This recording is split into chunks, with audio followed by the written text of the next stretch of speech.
আমি শ্রী শ্রী ভজহরি মান্না, ইস্তাম্বুল গিয়ে জাপান কাবুল গিয়ে শিখেছি সহজে রান্না। না না, জাপান কাবুল গিয়ে নয়, আমি এই শাপলা রান্না শিখেছি ইউটিউব দেখে। 3টে ভিডিও দেখছি তো একটা আসছে এই শাপলার। খুব খেতে ইচ্ছে করলো, তাও আবার ফার্স্ট টাইমের জন্য। নিয়ে চলে এলাম। মনের স্বাদ কি অপূর্ণ রাখতে হয় বলো।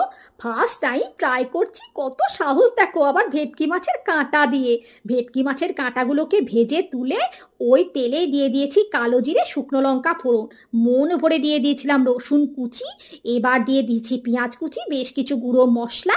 এবার শাপলাগুলোকে দিয়ে ঢাকা দিয়ে দিয়েছি লবণ দিয়ে। এক পুকুর জল বেরিয়েছিল।